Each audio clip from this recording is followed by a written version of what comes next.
Okay, so Mr. Keator, how are you? I'm good. Thank you for having me. Thank you for coming on the show. I appreciate it. Your book is called When Eagles Launch, and it's a college handbook, guidebook. It's a college book, it's a life book. Uh, it's the subtitle really tells you what it's about. Find your best college and underlined, make it a foundational life experience. And that I consider that important because a lot of students get sort of caught up in college admissions, and it's very easy to do that, where the focus becomes, I've just got to get in. And if you focus narrowly on just wanting to get in, you can lose sight of what really matters, which is the strong launch into adulthood that should come from your college experience. And by looking at college a little differently and broadening your focus in admissions, the the net effect is much greater if you're focused on that strong launch into adulthood. And to get that, you need a foundational life experience. Give me an example, because I know that college was certainly a life experience for me, and Sure. and for most people, but I'm not quite sure what you mean by that and how it relates to the college. So give me an example. So if so, let's look at how I'm defining a foundational life experience because Okay. that's important. And frankly, anyone should be focused on this, whether they go to college or not, which is developing one, your mental habits. So that's the first pillar, and Okay. it might be the most important pillar because your mental habits shape everything that you think, say, and do, and they will impact you for the rest of your life. So good mental habits, getting on that path is really important. And education for a profession and for life. So a lot of times, especially now with college costs being as high as they are, it's very easy to slip into a mindset where college becomes a financial transaction, where you're thinking, well, I'm going to invest X amount of dollars and I'm going to get a job that pays Y amount, and that's how I'm going to justify this great expense. But if you think more broadly, there's a lot that can be added to that. So it's not just about a profession, it's about your life too, and the personal decisions that you're going to make, the way you learn how to think that's going to impact everything, which leads to transferable skills, which is the skill set that you are going to develop in college and throughout your life because everyone is a work in progress. But the transferable skill set is what you bring with you to every job that you're going to have and to every relationship that you're going to have. And those transferable skills are very, very important. How you think, how you interact with people, empathy, how you look at problems, how you solve problems. Those are all important transferable skills, which can be developed in college. And so the mindset of just focusing on, I just need to get in, and then maybe turning it into a financial transaction means that over the long term, you're leaving a lot on the table with your college experience. Do you think college professors have that idea in mind? It seems to me what you just said is something that you would have to instill on yourself more than they're going to instill on you as a student. So I think that when we went to college, sort of prior generations, Yeah, college professors really focused on their subject matter and their discipline, and the colleges were too. right. But over time, we've seen this develop, and the really good colleges, and not necessarily the most highly ranked, but the colleges that are doing it right are integrating education with career preparation, preparing students for life. They they're kind of trying to operate at that intersection of where life preparation and career preparation. The mistake that I think a lot of people make now, though, is there's an assumption that some people make that the college should be preparing every student to go right out into the working world and be ready to go day one. And I think that's unfair to the colleges. in the sense that, it's almost an expectation that they can be all things to all people, Right. and they can't. So there has to be a realistic approach. But if a student comes in to a college with a deliberate mindset, deliberate meaning, working on these three pillars, so Right. mental habits, Okay. et cetera, Yeah. they can get a lot out of it. And then they're going to start asking questions that's going to draw great advice from professors, advisors, et cetera. I see. Well, you know what? That's very good, because I think people, when they go from high school directly to college, they're expecting it to be an extension of high school, just a sort of a Yes. bigger high school. And there's a lot of experience that happens outside of the classroom in college. Yes. But I don't think a lot of people take that into consideration. But I think what you're saying is important, that if the student comes in with that attitude, they're ahead of the game already. Oh, absolutely. Yeah. And so it's something that I call post-college funk. So you see a lot of students go through college, and there's no sort of data that I could point to on this, but I went through it. I had a bad case of post-college funk, and I see it with a lot of people. It's sort of that idea of you're floating through your 20s trying to figure out what you want to do in life. Right. And the reality is, of course, as we get older, we realize we never really figure out what we want to do in life anyway, so we might as well pick something and go for it. That's very true. Yeah. Yeah. And so, but in the process of picking something and going for it, you can learn to be really good at something.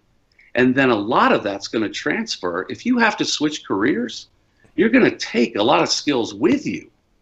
And so one of the points in the book is figure out, be thoughtful, be deliberate, figure out what you want to do, but it's probably only going to be your first career.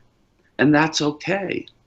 I mean, we have this notion in the country that 17 and 18-year-olds should go to college knowing what they want to do in life, and then pursue it and go for that career and invest a lot of energy in it, but that narrows their focus. Right.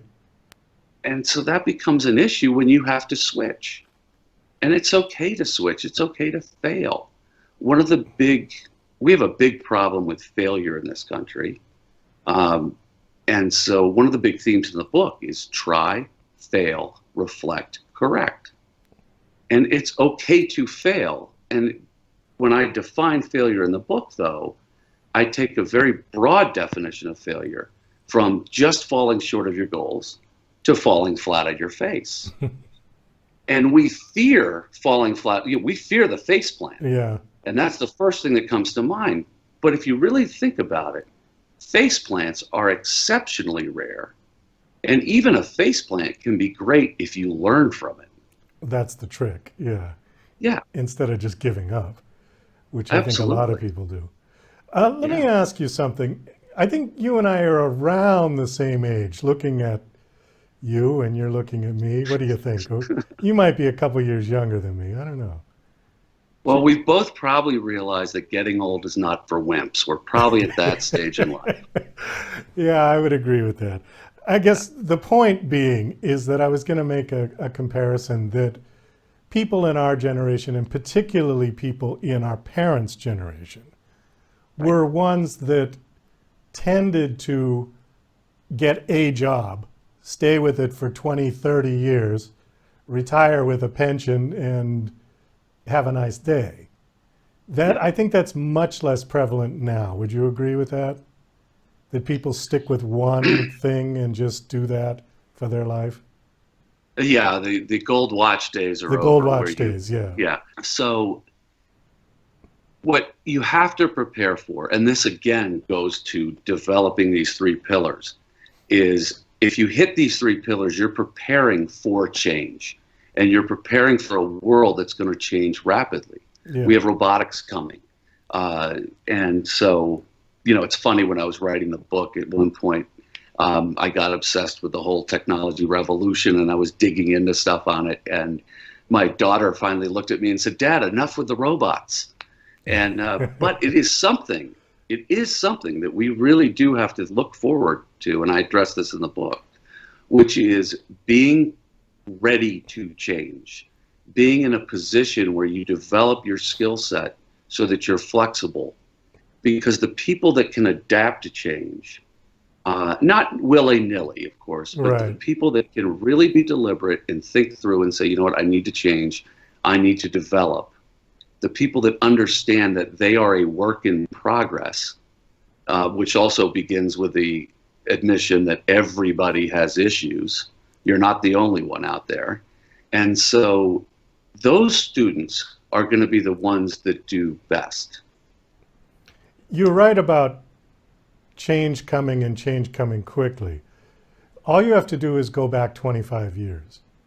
Go back to Oh, 1995, which was yeah, when I got my first computer and I got on the internet. And the internet had been around for what, a couple years maybe, just starting, right? And you look at what it is now. I'm yeah. a little bit worried about us as a society that technology is outpacing our ability to digest it. And I don't know if we're seeing the results of that with all of the political turmoil or who knows? I mean, we could make comparisons all day long. But I really feel like the technology is superseding our ability, mankind's ability, to digest it all. And I think people are starting to lose their minds a little bit over it, you know? Yeah. And when you talked about robots, I thought that was funny. I was in South Korea just about 8 months ago. And they have robots running all over that airport, all over. Yeah. And you can talk to them, ask them directions. They speak 15 different languages. They'll take your picture. They were amazing things, you know? Yeah. And they're real, absolutely real. So the future that's coming is there will be jobs lost to technology. And I talk about this briefly in the book. Yeah, But what we can't predict are the jobs that are going to be created by well, technology. that's true. Yeah, So it could be a net effect. If you go back to the Industrial Revolution way back, everyone was freaking out about losing jobs. yeah. And yet here we are. And so I it's a fear factor, and it's overcoming fear that really has to, people have to deal with. So you can be afraid and shut down, which again goes back to fear of failure, Right. or you can prepare for change. And that's actually a way of sort of handling fear, right? Because you feel better about it because at least you're doing something. You're not just sitting around waiting for the shoe to drop. Well, that's true. And who would have thought 25 years ago that I'd be hosting a virtual talk show? If somebody had presented me this idea 25 years ago, I said, what? I wouldn't even know what they were talking about.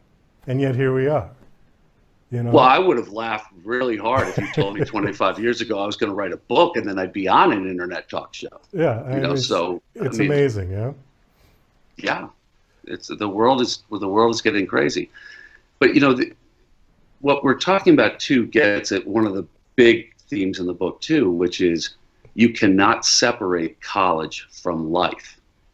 And our generation was really good at that, where we would go and we were in this sort of bubble Oh, yeah, and once we it had was fun over, in it the was bubble. over. Yeah, Yeah.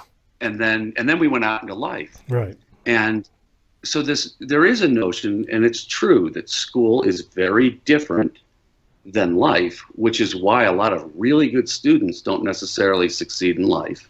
They end up Success becoming in professors. Right, yeah. Yeah, Well, success in school does not predict success in life. It true. predicts further success in school. Yeah, But that doesn't mean you still should treat school as a bubble. You should really sort of look at, and this is where those three pillars come in, and they're so important because if you start to, let's go back to college admissions, if you have these three pillars in your mind, it's sort of an effect like a high performance, anyone that performs at a high level in sports, business, etc. You often hear the term, I need to get my head right first, yeah, and then I can perform to the highest level. yeah, So a lot of what the book is about is get your head right first. Really get the big picture down, and that will then shape the way you look at the colleges. Because if you're just zeroing in on just narrowly academics or career and SAT scores and can I get in or not, in effect, can I win or can I lose? Right. You're narrowing way down, and that will influence the college you end up at. Well, that is a perfect closing for the show. We do have to wrap this up. My guest Okay. is William Keator. Did I pronounce that right this time? Yes, you did. Okay. Your book is called When Eagles Launch. It is available at Amazon. On Amazon.